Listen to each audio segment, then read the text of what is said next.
PPT दिसते तुम्हाला?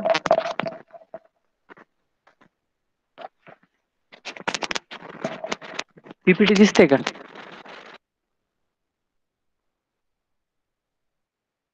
Hello.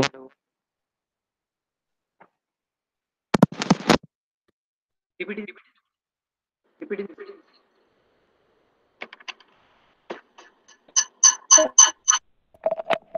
PPT दिसते का? हॅलो. नाही सर. पीपीटी नाही दिसत आहे?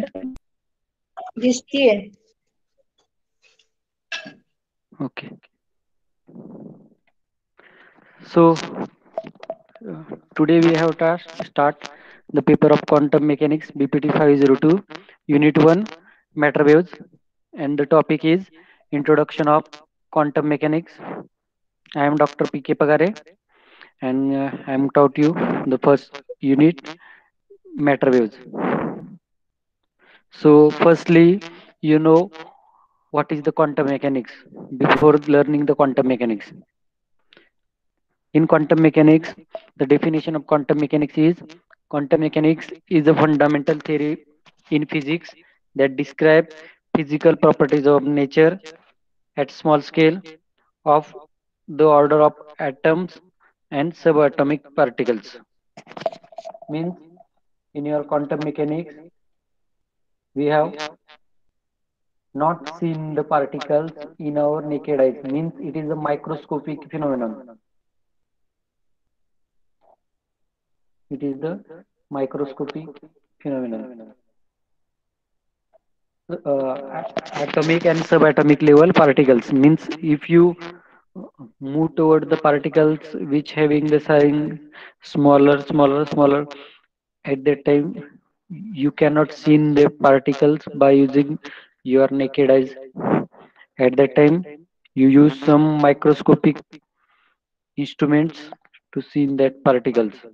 But in your quantum mechanical phenomenon, we studied that atomic and subatomic level, their properties.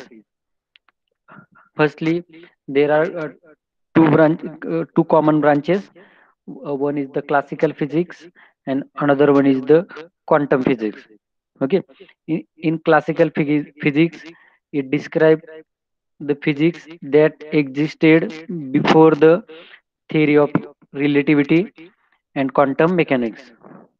Means in classical physics, most classical physics description was done by Newton and other scientists, and special theory of relativity, you know it, uh, discovered by Albert Einstein.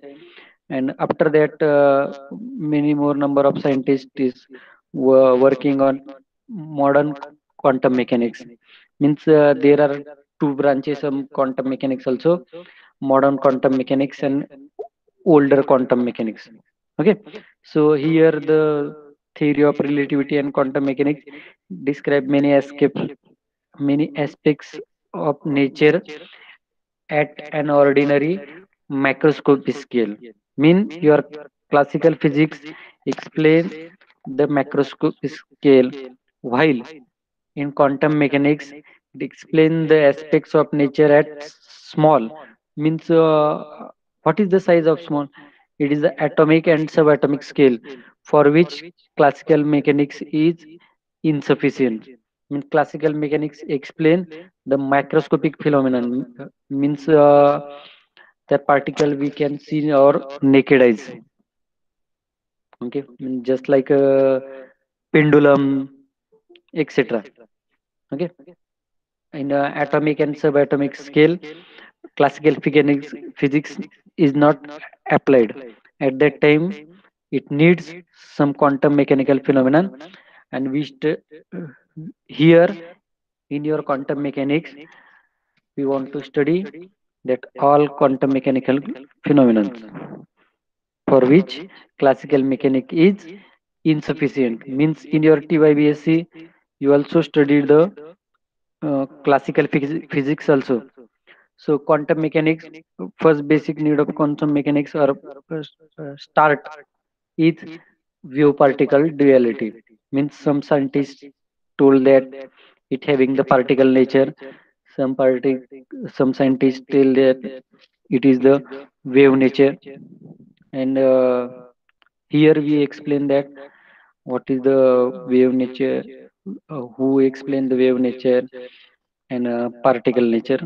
Okay, in your old quantum mechanical theory in 1901. I am audible? आवाज येतोय का? Hello, हो आवाज sir. येतोय ना? Sir. हो, हो. Okay okay, ठीक आहे. क्वांटम मेकॅनिक्सची डेफिनेशन सांगा कोणतरी, म्हणजे मला कळेल तुम्ही लेक्चर ऐकताय.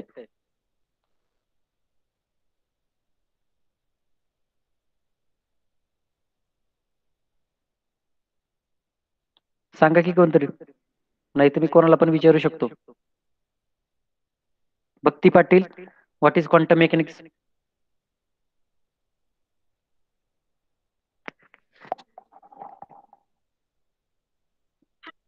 हा सर, एक मिनिट सांगते.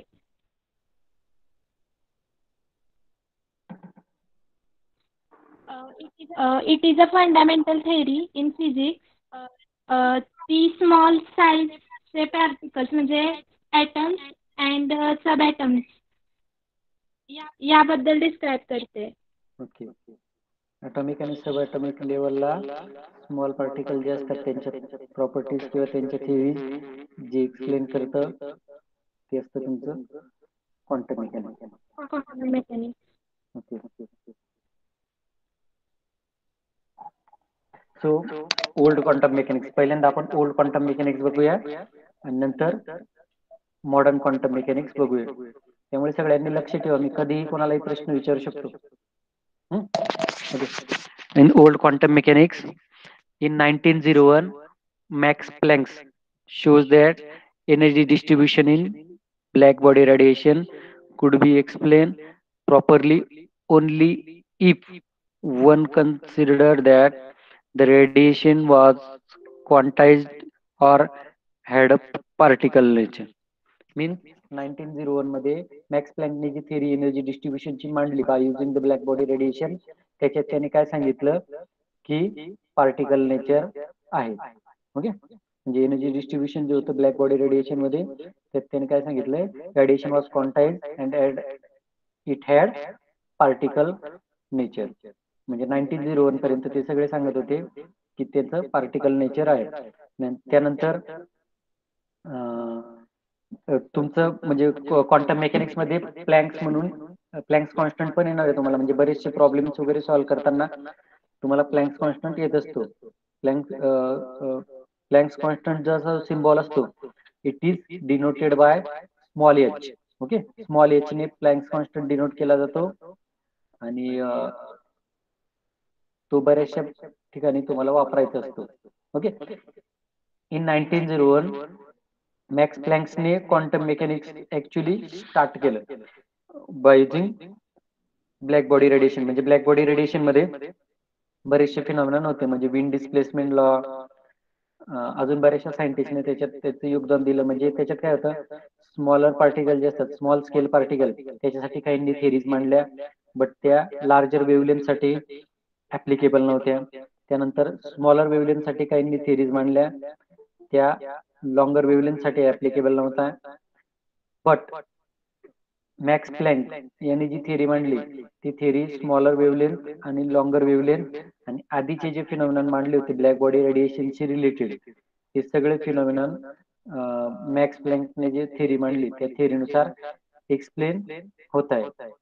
त्यामुळं मॅक्स प्लँकची जी थिअरी ती थिअरी पुढे क्वांटम मेकॅनिक्स मध्ये वापरली जाऊ लागली. ओके, त्यानंतर 1905 मध्ये आईन्स्टाईनने प्रपोज केली theory of photoelectric effect. Photoelectric इफेक्टने बरेचसे क्वांटम मेकॅनिकल फिनॉमिनन किंवा फिजिक्स मधल्या बऱ्याचशा थिअरीज बदलून टाकल्या.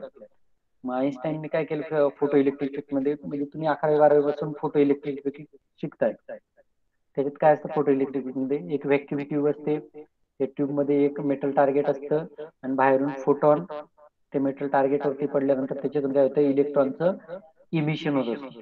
emission of electron takes place. But ते इलेक्ट्रॉनचं इमिशन टेक्स प्लेस करण्यासाठी बऱ्याचशा कंडिशन्स पण ऍप्लिकेबल असतात. म्हणजे तुमचे फोटॉनची जर एनर्जी खूपच कमी असेल तर तिथून इलेक्ट्रॉन इमिशन होत नाही. ओके, अशा बऱ्याचशा गोष्टी त्याच्यात असतात. 1905 मध्ये आईन्स्टाईनने फोटो इलेक्ट्रिक इफेक्ट प्रपोज केला and which discoverly proved that quantum or particle nature was associated with electromagnetic waves. Okay, म्हणजे जे तुमचं जे पार्टिकल नेचर जे असतं ते कोणाच्या असोसिएशन असतं, इलेक्ट्रोमॅग्नेटिक वेव्ह. त्यानंतर असतं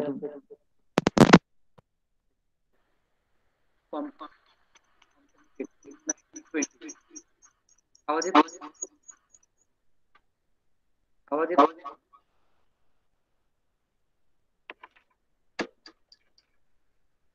हॅलो, आवाज येतोय का? अनम्यूट करून पण तरी सांगा की. सर येते आवाज. येतोय ना? ओके, ठीक.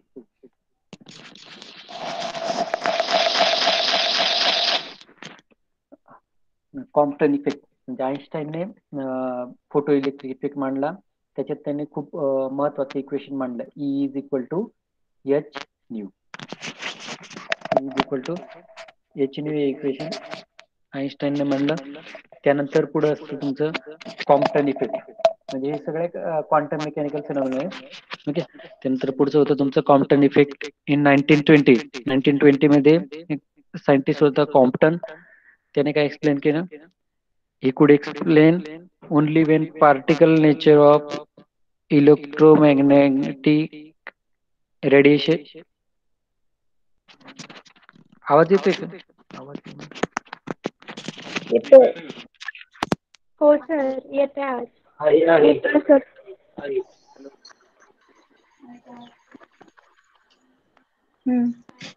येतोय का? काही इको येतोय?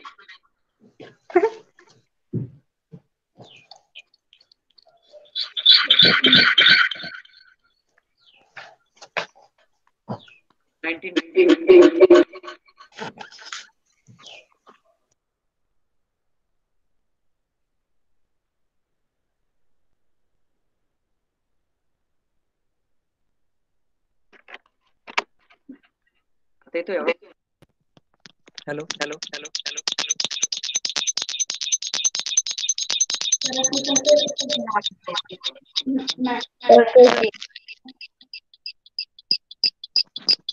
1920 मध्ये कॉम्प्टन इफेक्ट.